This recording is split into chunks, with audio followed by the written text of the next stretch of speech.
اے مسلمانوں دوڑ لگا دو اور آگے سے آگے نکلنے کی کوشش کرو۔ مسارعت کے معنی ہوں گے تیز دوڑنے میں ایک دوسرے کے ساتھ مقابلہ کرتے ہوئے آگے نکلنے کی کوشش۔ سارعوا الی مغفرۃ من ربکم، اپنے رب کی مغفرت کی طرف دوڑو اور دوڑ میں مقابلہ کرو، ایک دوسرے سے آگے نکلنے کی کوشش کرو۔ وجنت، اور اس جنت کی طرف دوڑ لگاؤ، عرضها السماوات والارض، جس کا پھیلاؤ آسمانوں اور زمین جتنا ہے۔ اعدت للمتقین، وہ تیار کی گئی ہے، سجائی گئی ہے، اسے پورے اہتمام کے ساتھ تیار کیا گیا ہے اہل تقوی کے لیے۔ ان اہل تقوی کے کچھ اوصاف کیا ہیں؟ الذین ينفقون فی السراء والضراء، وہ لوگ کہ جو خرچ کرتے ہیں، مراد ہے اللہ کی راہ میں، اور اللہ کی راہ میں خرچ کرنے کی دو مدیں ہیں۔ اللہ کی رضا کے لیے اس کے بندوں میں سے جو محتاج ہوں، جن کو کوئی ضرورت لاحق ہو، ان کی مدد کرنا، یتیم ہوں، بیوائیں ہوں، مسکین ہوں، کوئی قرض تلے دب گئے ہوں، وہ سب کے سب اس میں آ جائیں۔ لہذا دوسری مد کیا ہے؟ وہ ہے اللہ کے دین کے لیے خرچ کرنا، دین کی تعلیم و تعلم کا کوئی نظام بنانا، پھر یہ کہ دین کو دوسروں تک پہنچانا، اس کے لیے سارے ذرائع جو بھی کسی زمانے میں ابلاغ کے موجود ہیں ان سب کو استعمال کرنا، اس کے لیے خرچ درکار ہے۔ بہرحال میں عرض کر رہا تھا کہ یہ دو مدیں ہیں خرچ کرنے کی۔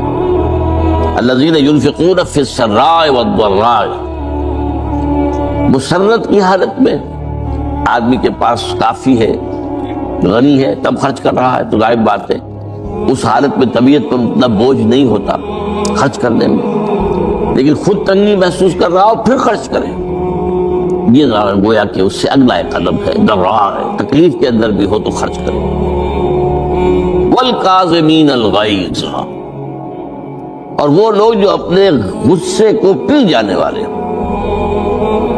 والعافین عن الناس، اور غصہ ظاہر بات ہے آتا ہے کسی شخص کی کسی غلطی پر، کسی خطا پر، یا وہ اس نے آپ کے ساتھ کوئی زیادتی کی ہے، تبھی تو غصہ آئے گا نا۔ لہذا غصے کو تو پی جاؤ اور لوگوں کو معاف کرو۔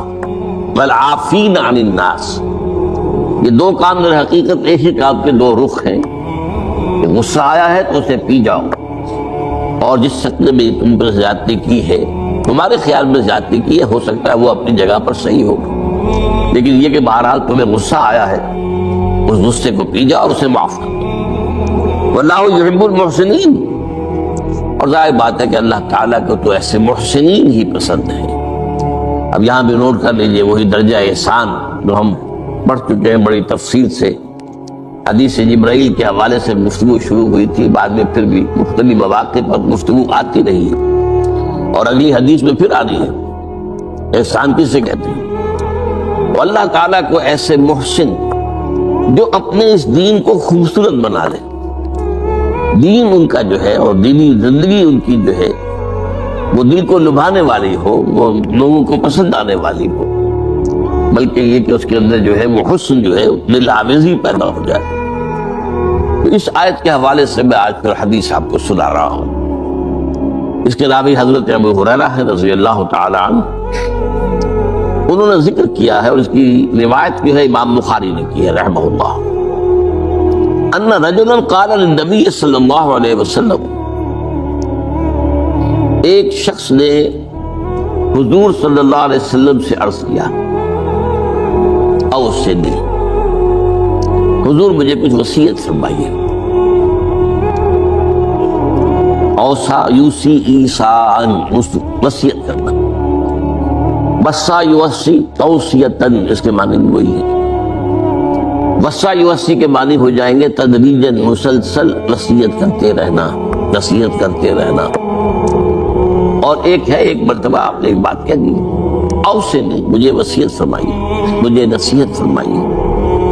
قال لا تغضب، آپ نے ایک ہی بات فرمائی، غصہ نہ کیا تھا، مغلوب الغضب نہ ہو جایا، کہ غصہ آئے اور تم پر چھا جائے، تمہارے اوپر اپنا غلبہ تھا۔ فردد مرارا، اب اس شخص کے دل میں شاید کوئی اور بات تھی، اس نے پھر پوچھا، اوصینی حضور، بس کیجیے وصیت۔ آپ نے پھر فرمایا لا تغضب۔ پھر پوچھا، وہ تکرار کرتا رہا اور حضور نے بھی ہر مرتبہ وہی بات کی۔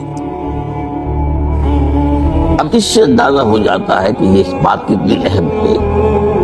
تب پہلی بات تو میں آپ کو یہ بتا دوں کہ غصہ آ جانا کوئی غیر فطری بات نہیں ہے، غصہ اللہ تعالیٰ نے انسان میں رکھا ہوا ہے۔ البتہ غصے کے اعتبار سے حضرت حسن، غالباً حسن بصری رحمہ اللہ، ان کا ایک قول بڑا حکیمانہ ہے، بہت حکیمانہ۔ وہ فرماتے ہیں کہ ایک انسان تو وہ ہوتا ہے جو پورا انسان ہوتا ہے، مکمل انسان، ایک ہوتا ہے نصف رجل، آدھا انسان، وہ انسانیت کے معیار پر پورا نہیں اترتا، نصف تک آ جاتا ہے۔ اور ایک انسان ہوتا ہے لیس برجل، وہ انسان ہوتا ہی نہیں، وہ حیوان ہوتا ہے۔ پورا انسان وہ ہے جسے غصہ دیر میں آئے اور جلدی رفع ہو جائے، اور آدھا انسان وہ ہے جسے غصہ جلدی آئے لیکن جلدی رفع بھی ہو جائے، یا دیر میں آئے تو دیر میں رفع ہو، یہ دونوں برابر ہو جائیں گے۔ جلدی غصہ آیا جلدی ختم بھی ہو گئے، دیر میں آیا دیر لگا دی جانے میں بھی۔ اور جو شخص سرے سے انسانیت کا مستحق ہی نہیں کہ اسے انسان مانا جائے، غصہ جلدی آ جائے اور دیر میں جائے، وہ اصل میں پھر انسان نہیں، وہ اخلاقی اعتبار سے پورا انسان کہلانے کا مستحق نہیں۔ تو غضب کے اعتبار سے یہ تین درجے جو ہے وہ سامنے رہتے ہیں۔ پھر مزاجوں کی بات بھی ہوتی ہے، اللہ تعالیٰ نے مختلف مزاج بنائے ہیں۔ بعض طبائع کے اندر جمال کا عنصر زیادہ ہوتا ہے، جمالی شخصیت، خوبصورت شخصیت طبعاً۔ بعض جلالی مزاج کے لوگ ہوتے ہیں، ہمارے بزرگوں میں بھی ہوتا ہے، دیندار لوگوں میں بھی ہوتا ہے، یہاں تک کہ نبیوں میں بھی ہے۔ حضرت موسیٰ علیہ السلام جلالی طبیعت کے آدمی، آپ کو معلوم ہے کہ واقعات تو ہمارے سامنے ہیں جو قرآن میں موجود ہیں۔ ایک قبطی کا اور ایک اسرائیلی کا جھگڑا ہو رہا تھا، اس اسرائیلی نے مدد مانگی تو حضرت موسیٰ نے ایک مکہ لگایا ہے اس قبطی کو اور اس کی جان نکال دی۔ تو ان کے غضب کا، ان کی جلالی طبیعت کا یہ حال ہے۔ اور اس کا سب سے بڑا نقشہ جو قرآن مجید میں آتا ہے کہ جب اللہ تعالیٰ نے جب ہجرت ہو گئی اور مصر سے حضرت موسیٰ علیہ السلام اپنی قوم کو لے کر، بنی اسرائیل کو لے کر نکل آئے، دریا یا سمندر بھی اللہ نے پار کرا دیا، سمندر کو یا دریا کو پھاڑ کر۔ اس کے بعد وہ مرحلہ آیا کہ انہیں اب شریعت دی جائے، اس لیے کہ اصل میں ہجرت کے بعد پھر شریعت آتی ہے۔ ہجرت سے پہلے کا وقت جو ہے وہ تو ایک کشاکش کے اندر گزرتا ہے، جیسے کہ 12 برس حضور کے مکے میں ہے، ایک کشاکش ہے جسے ہم عام طور پر کشمکش کہہ دیتے ہیں، ایک سٹرگل ہے، اس میں مصیبتیں ہیں، تکلیفیں ہیں، مارے کھائی جا رہی ہیں وغیرہ وغیرہ۔ تو ابھی کسی تفصیلی شریعت کے لیے جانے کا موقع نہیں تھا۔ نماز بھی جا کر 5 وقتہ جو ہے وہ سن 1190 میں فرض ہوئی ہے، یعنی آپ سمجھئے کہ ہجرت سے 1-1.5 سال پہلے۔ اس کے علاوہ زکوٰۃ کا کوئی نظام ابھی باقاعدہ کہ یہ اتنے میں سے اتنا کوئی نہیں۔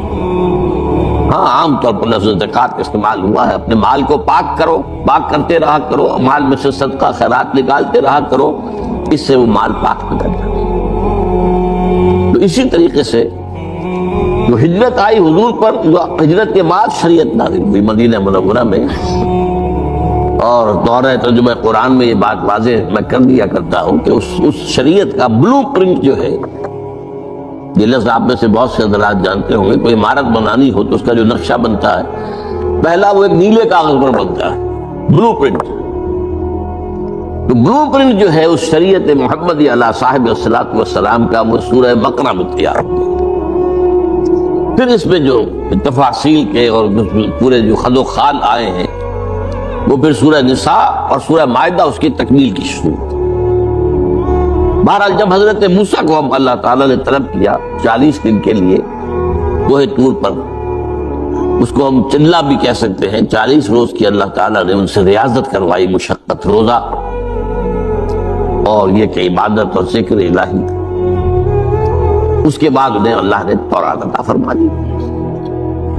اس میں آپ کو یاد آ جانا چاہیے حضور سے بھی قرآن مجید کے نزول سے قبل اسی طرح کا معاملہ غار حرا میں آپ کی جو خلوت گزینی ہوتی تھی، اور وہاں پر جو بھی آپ اب کیا عبادات کرتے تھے یہ ہمیں معلوم نہیں ہے، لیکن یہ ہے کہ عام طور پر جو محدثین نے کہا ہے کان صفت تعبدہ فی غار حرا التفکر والاعتبار، غور و فکر کرتے تھے یہ کائنات کیا ہے، کیا اس کا نظام ہے، یہ معاشرہ ہمارا کدھر جا رہا ہے، یہ خرابیاں کیوں بڑھ رہی ہیں، یہ کیوں انسان کا خون کرتا ہے، یہ کیا بات ہے، یہ کیا وجہ ہے کہ کچھ لوگ بھوکے مر رہے ہیں، کچھ لوگ جو ہیں ان کے پاس بہت دولت جمع ہو گئی۔ یہ غور و فکر جو ہے تو یہ آپ کا رہا ہے بہرحال، لیکن یہ کہ تخلیہ اور غار میں آپ کا قیام بھی اپنی جگہ پر ثابت ہے۔ کہ فرض کیجئے کہ آپ یہ طے کر لیں کہ عورت سربراہ ہوگی تو لازماً مرد کو اس کے تابع ہونا پڑے گا۔ یہ دنیا میں ایسے بعض معاشرے رہے ہیں کہ جہاں عورت کو سربراہی دی گئی ہے، وہ در حقیقت وہ اپنی جگہ پر وہ بھی ایک نظام چلا ہے، بعض جگہوں پر بہت استثنائی کیفیات کے ساتھ، لیکن ظاہر بات ہے مساوات تو پھر بھی نہ رہی نا، کیونکہ اوپر کسی کو ایک کو ہونا ہے۔ اگر عورت کو سربراہ بنائیں گے، جس کو آپ کہتے ہیں مادر سری نظام، یہ پدر سری نظام ہے، باپ اگر سربراہ ہے، اگر ماں سربراہ ہے مادر سری نظام ہو جائے گا لیکن باپ تابع ہو جائے گا، مساوات تو نہیں ہو سکتی۔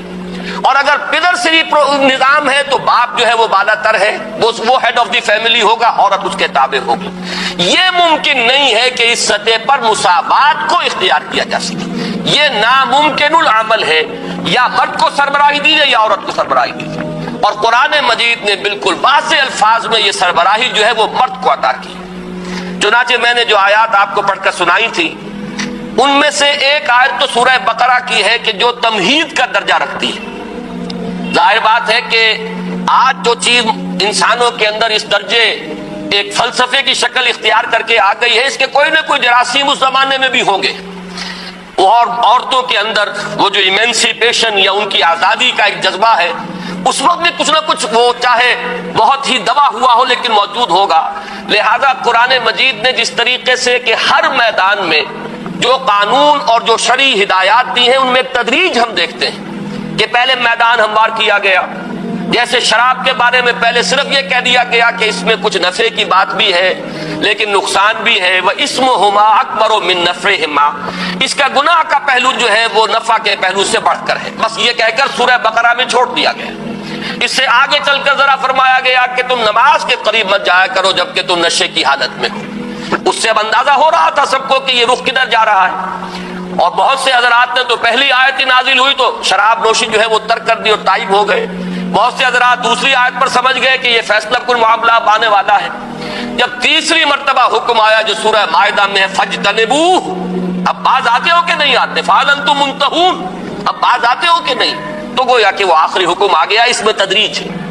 بالکل اسی طرح اس معاملے کو یہ کڑوی گولی حلق سے اتارنے کے لیے کہ مردوں کو قوام بنایا جانا ہے، مردوں کو حاکم بنایا جانا، اس ادارے کا سربراہ بنایا جانا ہے، اس کے لیے ذرا فضا ہموار کی گئی ہے۔ پہلے سورہ بقرہ کی آیت میں آیت نمبر 228 ہے، یہ فرمایا وَلَهُنَّ مِثْلُ الَّذِي عَلَيْهِنَّ بِالْمَعْرُوفِ، عورتوں کے حقوق بھی اسی طرح کے ہیں معروف طریقے پر جیسے کہ ان کے فرائض ہیں۔ یہ بات اچھی طرح سمجھ لیجئے، اس آیت کا ترجمہ بھی اس دور میں بعض لوگوں نے غلط کیا ہے اپنے مغالطے کی وجہ سے، بعض جان بوجھ کر غلط کر رہے ہیں۔ یعنی وہ یہ سمجھتے ہیں کہ ترجمہ یہ ہوگا کہ جیسے حقوق مردوں کو عورتوں پر ہے ویسے ہی حقوق عورتوں کے مردوں پر ہیں، یہ ترجمہ اس کا غلط ہے۔ عربی زبان میں لام اور علا کا استعمال جو ہوتا ہے اس کو سمجھ لیجئے کہ لام کسی کے حق کے لیے آتا ہے اور علا کسی کی ذمہ داری کے لیے. ذمہ داری لائبلٹی، رسپانسبلٹی، جس کے لیے وہ اکاؤنٹیبل ہے، جس کی اس کو جواب دہی کرنی ہوگی، علا اس کے لیے آتا ہے. جیسے کہ وہ مشہور دعا ہے قرآن مجید کے بارے میں کہ پروردگار وجعلہ لنا حجتاً، اے اللہ اس قرآن کو ہمارے حق میں حجت بنا. اور حضور کی وہ حدیث ہے کہ القرآن حجت لک او علیک، یہ قرآن یا تو تمہارے حق میں حجت بنے گا یا تمہارے خلاف دلیل بنے گا. بالکل اسی طرح یہاں ہے وَلَهُنَّ مِثْلُ الَّذِي عَلَيْهِنَّ بِالْمَعْرُوفِ. یہ اصل میں توازن ہے وہ کہ جو حقوق اور فرائض اور ذمہ داریوں اور اختیارات کے مابین ایک توازن دنیا میں ایک یہ مسلمہ امر ہے کہ آپ کو معلوم ہے دنیا کے نظام میں اگر کسی شخص کے اوپر آپ نے ذمہ داری زیادہ رکھی ہے تو اس کے پاس حقوق بھی زیادہ ہونے چاہیے، اس کے اختیارات بھی زیادہ ہونے چاہیے. کسی کی اگر ذمہ داری کم ہے تو اسے کم اختیارات کی ضرورت ہے. یہ توازن در حقیقت حقوق و فرائض کا ہے، یہ توازن ذمہ داریوں اور اختیارات کا ہے. جتنی وسیع ذمہ داریاں ہوں گی اتنے وسیع اختیارات لازمی ہیں، جتنے محدود فرائض ہیں اتنے ہی محدود حقوق ہو جائیں گے. تو فرمایا وَلَهُنَّ مِثْلُ الَّذِي عَلَيْهِنَّ، جیسی کچھ ان پر ذمہ داریاں ہیں ویسے ہی اللہ نے ان کے حقوق معین کیے ہیں. حقوق و فرائض کا یہ توازن ہی در حقیقت اسلام کے معاشرتی نظام کی سب سے بڑی خوبی، اس کا سب سے بڑا حسن ہے. لیکن اس کے بعد ایک اضافہ کیا وَلِلرِّجَالِ عَلَيْهِنَّ دَرَجَةٌ وَاللَّهُ عَزِيزٌ حَكِيمٌ، اور مردوں کو عورتوں پر ایک درجہ حاصل ہے اور اللہ عزیز ہے، حکیم ہے. اللہ زبردست ہے، کمال حکمت والا ہے. عزیز ہے تو اسے اختیار ہے جو چاہے حکم دے، جو چاہے نظام بنائے، مختار مطلق ہے. وہ شارع ہے جو چاہے شریعت متعین کر دے. اور وہ حکیم بھی ہے، وہ الٹپ فیصلے نہیں کرتا، وہ اندھا دھند کوئی قانون سازی نہیں کرتا. اس کی قانون سازی میں کسی کے لیے جانبداری نہیں ہے، نہ وہ مردوں کے لیے جانبدار ہے نہ وہ عورتوں کے حق میں جانبدار ہے، بلکہ اس کی حکمت کاملہ، حکمت بالغہ جو ہے اس کے تحت اس نے اپنے اختیارات مطلق کو استعمال کرتے ہوئے نظام معین کیا ہے. یہ اصل میں تمہید ہے. اس کس چیز کی؟ وہ ہے سورہ نساء کی آیت الرجال قوامون علی النساء، مرد عورتوں پر نگران ہے. اور میں اس کا ترجمہ یہاں تک کروں گا کہ مرد عورتوں پر حاکم ہے، اس لیے کہ قامہ سے بنا ہے قوام، قامہ یقوم و کھڑا ہونا. اور جیسے کہ آپ کو معلوم ہے ہر زبان میں ہوتا ہے فعل کے بعد پریپوزیشن جو ہے، ورب کے بعد پریپوزیشنز کے آنے سے زمین و آسمان کا فرق واقع ہوتا ہے. جیسے کہ ایک سادہ مثال میں دیا کرتا ہوں، ٹو گیو، اس کے ایک معنی ہے ٹو گیو اپ، اب وہ معنی کچھ کے کچھ ہو گئے. ٹو گیو ان، یہ بالکل ہی بدل گیا معاملہ. ٹو گیو ان کے معنی ہے کسی کی اطاعت قبول کر لینا، ٹو گیو اپ کسی چیز کو چھوڑ دینا، ٹو گیو کوئی چیز دے دینا. اب یہ لفظ ٹو گیو تو سب میں شامل ہے، لیکن اپ اور ان کے اضافے سے زمین و آسمان کا فرق ہو گیا. اسی طرح عربی زبان میں بھی جیسا کہ میں نے ابھی لام اور علا کا آپ کو بتایا ہے، اسی طرح قامہ الا جب آئے گا کسی کام کی طرف متوجہ ہونا، کسی چیز کے لیے کمر کس کر کھڑے ہو جانا قامہ الا. اور قامہ علا کسی پر کھڑا ہونا، یعنی کسی پر نگران بن جانا، کسی پر سربراہی اختیار کرنا، کسی کی ذمہ داری لے لینا، کسی کی کفالت کرنا، یہ تمام چیزیں جو اس میں آ جائیں گی.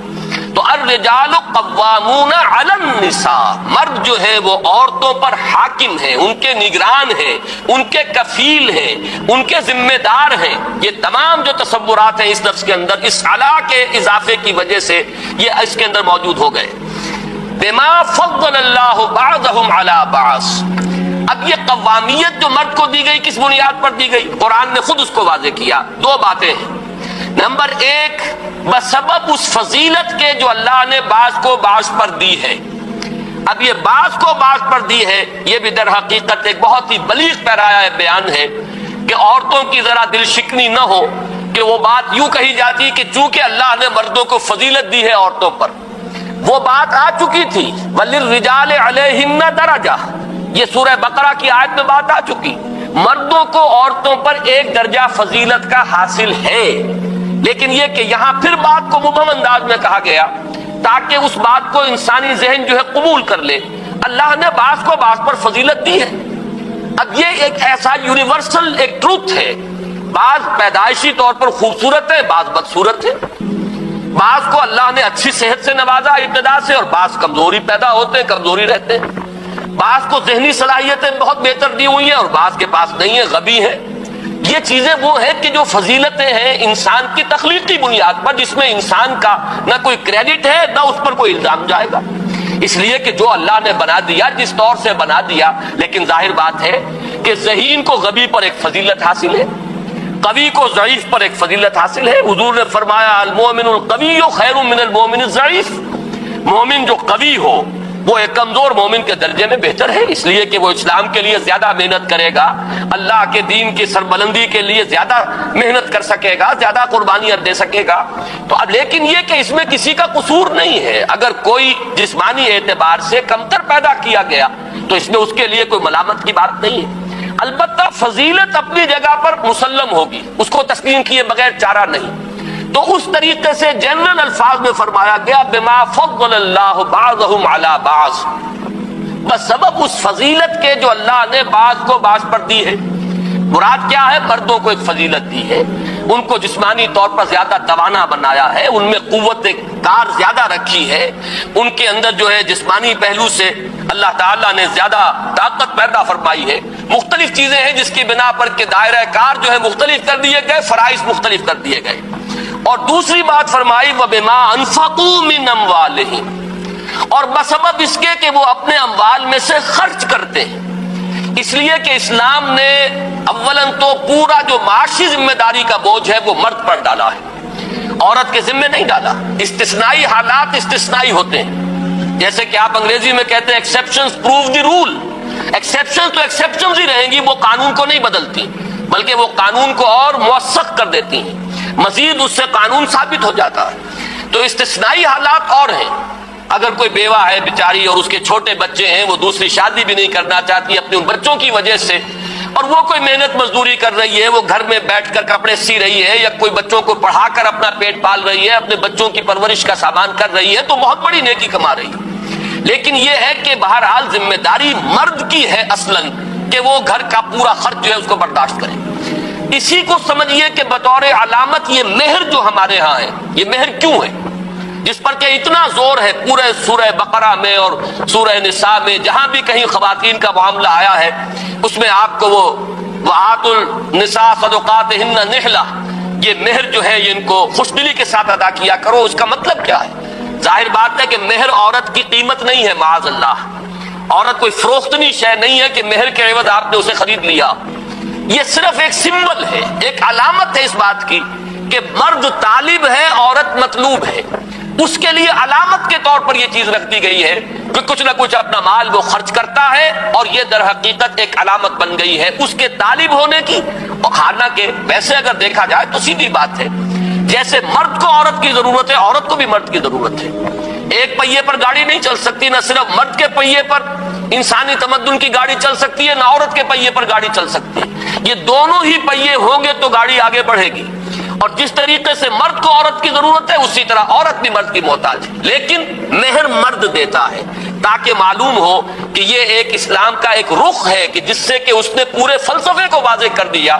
بما انفقوا من اموالہم، سب سے پہلے تو یہ کہ رشتہ ازدواج کا آغاز ہی ہوا مرد کے مہر ادا کرنے سے، اور پھر یہ کہ اس خاندان کی پوری کفالت کی ذمہ داری مرد نے لی ہے۔ یہ دو بنیادیں ہیں جس کی بنا پر کہ اسلام نے مرد کو حاکمیت دی ہے، قوامیت دی ہے، مرد کو سربراہ بنایا ہے، عورت کو اس کی اطاعت کا حکم دیا گیا ہے۔ لہذا ذرا یہاں دیکھیے اس کے بعد کے الفاظ کیا ہیں، فالصالحات قانتات، پس نیک بیویاں وہ ہیں کہ جو فرما بردار ہیں۔ فرما بردار کن کی؟ اپنے یہ قنوت کا لفظ یا اللہ کے لیے آتا ہے، جیسے کہ ہم نے ابھی سورہ احزاب کی آیت میں پڑھا تھا والقانتین والقانتات، فرما بردار مرد اور فرما بردار عورتیں۔ قنوت کہتے ہیں فرما بردارانہ انداز میں کھڑے ہو جانے کو، کسی کے حضور میں کھڑے ہونا، جھک کر کھڑے ہونا، گویا کہ اس کا حکم ماننے کے لیے انسان آمادہ ہے کہ جو حکم دیں گے بصر و چشم میں اسے قبول کروں گا۔ اسی لیے جو دعا ہم کھڑے ہو کر مانتے ہیں وتر میں، اسے دعائے قنوت کہا جاتا ہے کہ ہم نے وہ دست بستہ کھڑے ہو کر اللہ کے حضور میں ہم نے وہ دعا مانگی ہے، ورنہ عام طور پر دعا جو ہے انسان وہ بیٹھ کر مانگتا ہے۔ نماز کے بھی قاعدہ اخیرہ کے اندر دعا ہے، ایسے بھی آپ نماز کے اختتام کے بعد بھی دعا مانگتے ہیں بیٹھ کر، دعائے قنوت، وہ در حقیقت کھڑے ہو کر۔ تو دست بستہ کسی کے حضور میں حاضر رہنا، اس کے حکم کو بجا لانے کی آمادگی کے ساتھ، یہ قنوت کی اصل روح ہے۔ تو اللہ کا قانت بندہ اور اللہ کی قانت کنیز بندی، لیکن یہاں یہ لفظ آیا ہے فالصالحات قانتات، نیک بیویاں وہ ہیں جو شوہروں کی اطاعت گزار ہیں۔ اب یہاں جان لیجئے وہ قاعدہ کلیہ اپنی جگہ پر قائم رہے گا کہ لا طاعت لمخلوق فی معصیت الخالق۔ حضور صلی اللہ علیہ وسلم نے فرمایا مخلوق میں سے کسی کی اطاعت نہیں ہو سکتی جس میں کہ خالق کی معصیت لازم آ رہی ہو۔ حاکم کی اطاعت نہیں ہوگی، استاد کی اطاعت نہیں ہوگی، والدین کی اطاعت نہیں ہوگی اگر وہ اللہ کے حکم کے خلاف حکم دے۔ اگر باپ کہتا ہے نماز نہ پڑھو تو نہیں مانا جائے گا، والدہ کہتی ہے کہ نماز نہ پڑھو نہیں مانا جائے گا، اس لیے کہ لا طاعت لمخلوق فی معصیت الخالق۔ اگر حاکم جو ہے اللہ کی شریعت کے حکم کے خلاف حکم دیتا تو نہیں مانا جائے گا، لا سمع ولا طاعہ، نہ سنیں گے نہ اطاعت کریں گے۔ بالکل اسی طریقے سے عورت اپنے شوہر کے اس حکم کی تو خلاف ورزی کر سکتی ہے، بلکہ اسے کرنا چاہیے، یہ اس کے ایمان کا تقاضا ہے، جو شریعت کے حکم کے خلاف وہ حکم دے۔ لیکن شریعت کے حکم کے اندر جو دائرہ ہے، اب اس میں دو شکلیں ہیں، مباحات کا دائرہ ہے، اس میں اختلاف رائے ہے، شوہر کی رائے کچھ اور ہے، بیوی کی رائے کچھ اور ہے۔ یہاں بیوی کو ذہناً آمادہ رہنا چاہیے، اگر وہ شوہر کو کنونس کر سکے، اگر دلیل سے قائل کر سکے، اگر منوا سکے تو کوئی بات نہیں، ٹھیک ہے۔ لیکن یہ کہ اگر وہ اختلاف قائم رہتا ہے تو قرآن مجید کی آیت کی روح سے بیوی کو مستقل طور پر ذہناً آمادہ رہنا چاہیے کہ وہ اپنی رائے کو پیچھے ڈال کر اپنے شوہر کی رائے پر عمل کرے۔ یہ اس کا وہ جذبہ ہے کہ جس میں اس نے شوہر کی سربراہی کو گویا کہ ذہناً اور قلباً قبول کیا ہے۔ یہ اس آیت کا اصل مفہوم ہے فالصالحات قانتات، نیک بیویاں وہ ہیں جو شوہروں کی اطاعت گزار ہیں، جو ان کا حکم ماننے والی۔ حکم کہاں؟ مباحات کے دائرے میں، جہاں اللہ تعالیٰ کے حکم کے خلاف حکم وہ نہیں مانا جائے گا، وہ تو پھر اس بندہ مومن اور اس اللہ کی اس بندی کے لیے امتحان ہے، آزمائش ہے اس کے ایمان کا۔ لیکن یہ کہ اگر اس کے دائرے کے اندر ہے تو اپنی رائے کو پیچھے ڈال کر اپنے شوہر کی رائے پر عمل کرنا، یہ ہے وہ کہ جو ایک مسلمان بیوی سے اسلام کا اور قرآن کا تقاضا ہے۔ فالصالحات قانتات حافظات للغیب بما حفظ اللہ، وہ حفاظت کرنے والی ہیں رازوں کی بھی، اور ظاہر بات ہے کہ اب اس عورت کا بیوی ہونے کے ناطے اس عورت کا ناموس اب اس کا اپنا ناموس نہیں، اس کے شوہر کا ناموس ہے، اس کی عزت اپنی عزت نہیں، اس کے شوہر کی عزت ہے۔ پھر یہ کہ گھروں میں وہ اپنے شوہروں کے مال کی امین ہے، شوہروں کی رازوں کی امین ہے۔ تو سب سے بڑا جو اہم دوسرا وصف ہے کہ جو ایک اس مسلمان بیوی میں اس آیہ مبارکہ کی روح سے ہونا چاہیے، وہ یہ ہے کہ شوہروں کی عزت و ناموس کی حفاظت کرنے والی، ان کے پیٹھ پیچھے ان کی عدم موجودگی میں ان کے مال کی، ان کے رازوں کی حفاظت کرنے والیاں بما حفظ اللہ، جیسے کہ اللہ تعالیٰ نے بھی حفاظت فرمائی ہے۔ وہ ہمارے نہ معلوم کتنے راز ہیں جن کو اللہ نے چھپایا ہوا ہے، اگر ہمارے وہ راز تشت ازبام ہو جائیں تو ہم دنیا کو شاید منہ دکھانے کے قابل نہ رہیں۔ اور یہ رسوائی ہے کہ جس سے اللہ تعالیٰ کی پناہ مانگتے رہنا چاہیے کہ اللہ ولا تخزنا یوم القیامہ، اے اللہ ہمیں قیامت کے دن رسوا نہ کیجو، بلکہ یہ کہ ہمارے ان عیوب کی ستاری فرمائی اور اس کو ان کے اوپر جیسے تو نے دنیا میں پردہ ڈالے رکھا آخرت میں بھی پردہ ڈالے رکھی۔ تو اسی طریقے سے عورت کا معاملہ ہے کہ وہ اپنے شوہر کے، ظاہر بات ہے کہ جس قدر اس سے واقف ہے، اس کی کمزوریوں سے واقف ہے، اس کے جو بھی کوئی راز ہے ان سے واقف ہے، تو اس کی وہ امانت دار ہے۔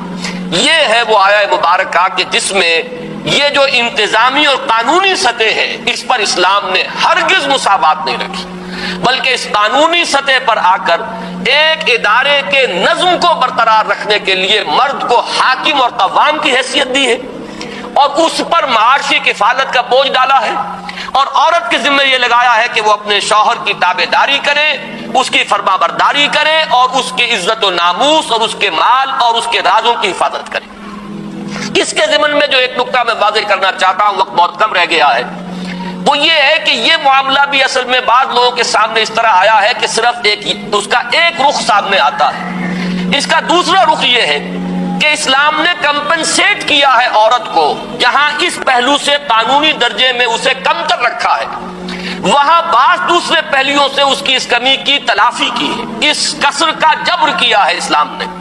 اس کی کیا شکل ہے، اس کو سمجھنے کے لیے پہلے میں آپ کے سامنے ایک مثال رکھتا ہوں۔ آپ ترازو کی مثال سامنے رکھیے۔ ترازو کو جہاں سے آپ پکڑتے ہیں وہ بالکل درمیان میں ہوتی جگہ، دونوں طرف اس کے بازو برابر ہیں، لہذا وہ ڈنڈی سیدھی ہے۔ ایک سیر ادھر ڈالیں گے تو ایک سیر ادھر ڈالنا ہوگا تاکہ وہ ڈنڈی سیدھی رہے۔ لیکن اگر ترازو کے پکڑنے کی جگہ ذرا آپ ایک طرف کر دیں، ایک بازو ترازی کا لمبا ہو جائے اور ایک چھوٹا ہو جائے، تو اب ظاہر بات ہے کہ جو لمبا بازو ہے اس میں ایک سیر ڈالیں گے تو اس چھوٹے بازو والے میں 2 سیر ڈالیں گے، تب وہ جا کر مساوی ہوگا اور ڈنڈی سیدھی رہے گی۔ تو توازن میں کیا ہوتا ہے کہ اگر ایک طرف سے کہیں کوئی اضافہ ہو جائے تو دوسرے پہلو سے کمی ہو، اور اگر دوسری طرف کسی پہلو سے کمی ہے تو کسی اور دوسرے پہلو سے اس کے اندر اضافہ کر دیا جائے تو توازن قائم ہوگا۔ اور یہ بات بہت اہم ہے کہ اسلام کے پورے عمرانی فلسفے میں اصل جو ویلیو ہے وہ توازن ہے۔ اقیم الوزن بالقسط ولا تخسر المیزان، یہ توازن ہے در حقیقت اسلام کے پورے نظام کا جو سب سے بڑا حسن اور خوبی کا پہلو ہے۔ یہ مساوات در حقیقت اسلام نے اس لفظ کو بہت کم استعمال کیا ہے، بلکہ عدل، قسط اور یہ توازن، اقیم الوزن بالقسط، یہ توازن پیدا کرنا جو ہے یہ ہے در حقیقت کے جو مقصود ہے کہ اگر کسی ایک پہلو سے کوئی کمی ہوئی ہے تو دوسرے پہلو سے اس کو کمپنسیٹ کر دیا جائے۔ اب میں اس کی چند مثالیں آپ کو دیتا ہوں۔ دیکھیے، مرد اور عورت ہونے کے ناطے جیسا کہ میں نے عرض کیا تھا کہ ایک ماں اور باپ، قانونی اعتبار سے باپ کا درجہ بہت افضل ہے ماں کی نسبت، اس لیے کہ اولاد اصلاً اسلام کی روح سے باپ کی ہے۔ ماں کے پاس وہ رہے گی، اگر سیپریشن ہو گئی ہے کچھ عرصے کے لیے، وہ اولاد کی بہتری کے لیے ماں کے پاس اولاد رہ سکتی ہے، لیکن بالآخر اولاد کو لوٹنا ہے مرد کی طرف، باپ کی طرف جانا ہے، اس لیے کہ قانوناً اولاد اسلام کی روح سے باپ کی ہے۔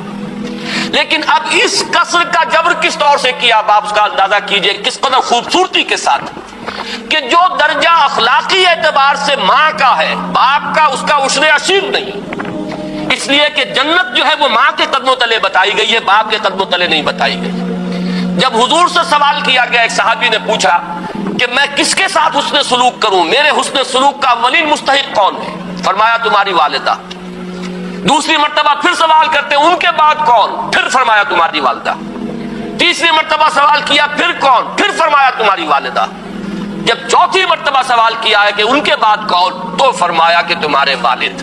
معلوم یہ ہوا کہ اب وہ جو قانونی پہلو جو ہے وہ چونکہ اس کی ڈنڈی لمبی ہو گئی تھی وہاں پر کمی کر دی گئی، اور دوسری طرف جو ہے وہ اخلاقی پہلو والا معاملہ، خدمت کا معاملہ، حسن سلوک کا معاملہ، ادب کا معاملہ، جنت کے حصول کا ذریعہ بنانا، وہ ماں کا قدم ہے کہ ان کے نیچے، جیسا کہ وہ حدیث کے اندر الفاظ آئے کہ تحت اقدام الامہات، جنت جو ہے وہ ماؤں کے قدموں تلے۔ یہ ہے وہ توازن جو اسلام نے پیدا کیا کہ اس طریقے سے جو ایک طرف کمی تھی اس کو دوسری طرف پورا کر دیا ہے۔ یہی آپ کو بقیہ تمام چیزوں میں بھی نظر آئے گا، بلکہ بعض پہلوؤں سے میں یہ سمجھتا ہوں کہ اسلام نے اپنے عمرانی فلسفے سے بڑھ کر عورت کا ساتھ دیا ہے۔ مثلاً خالص منطقی طور پر یہ بات سامنے آتی ہے کہ جب ساری کفالت مرد کے ذمے ہے، عورت کے ذمے کوئی معاشی ذمہ داری نہیں ہے، تو وراثت جو ہے کہ اس میں عورت کا حصہ نہیں ہونا چاہیے تھا، بلکہ وہ بالکل ہی مردوں کو ملنا چاہیے۔ بیٹی جس کے گھر میں جائے گی وہ اس کی رسپانسبلٹی ہے، اس کی لائبلٹی ہے، اس کا خرچہ سارا شوہر کو برداشت کرنا ہے، لیکن بیٹے کو اپنا گھر آباد کرنا ہے، اسے مہر ادا کرنا ہے، تب تو اس کا گھر آباد ہوگا۔ پھر یہ کہ اس پورے خاندان کی کفالت اسے کرنی ہے۔ خالص عقلی اور منطقی اعتبار سے دیکھیے تو اس کا لازمی نتیجہ یہ نکلتا ہے کہ وراثت میں لڑکی کا کوئی حق نہ ہو، بلکہ وراثت کلیتاً جو ہے وہ مردوں کو دی جائے۔ لیکن اسلام نے صرف یہ کیا ہے کہ بیٹی کے لیے نصف حصہ رکھا ہے بیٹے کے مقابلے میں، لیکن یہ کہ اس کو پورا ایک معاشی جو ہے اس کو ایک حیثیت دی ہے، اس کی ایک پوری شخصیت ہے، وہ اپنی ملکیت رکھ سکتی ہے۔ بلکہ ایسے ایسے معاملات سامنے آتے ہیں کہ ایک خاتون نے آ کر حضور صلی اللہ علیہ وسلم سے یہ کہا، دریافت کیا کہ میرے شوہر جو ہے بڑے مفلس ہیں، کیا میں اپنی زکوٰۃ انہیں دے سکتی ہوں؟ تو حضور نے فرمایا ہاں اگر تم انہیں زکات دو گی اپنے شوہر کو تو تمہیں دوہرا اجر ملے گا، ایک زکات کی ادائیگی کا اجر اور ایک یہ کہ تم نے شوہر کے ساتھ اس نے سلوک اختیار کیا۔ اب آپ اس کا تجزیہ کیجئے، آپ اپنے والدین کو زکات نہیں دے سکتے، آپ اپنی اولاد کو زکات نہیں دے سکتے، کیوں؟ وہ آپ کی لائبلٹی ہے، ان کا تو آپ کو خرچہ برداشت کرنا ہی ہے۔ شوہر بیوی کو زکات نہیں دے سکتا اس لیے کہ بیوی تو اس کی لائبلٹی ہے، اس کی کفالت اس سے کرنی ہے، اس کا نان نفقہ اس کے ذمے ہے، لہذا اس کو زکات کیسے دے گا؟ لیکن بیوی کے ذمے شوہر کی کفالت نہیں ہے،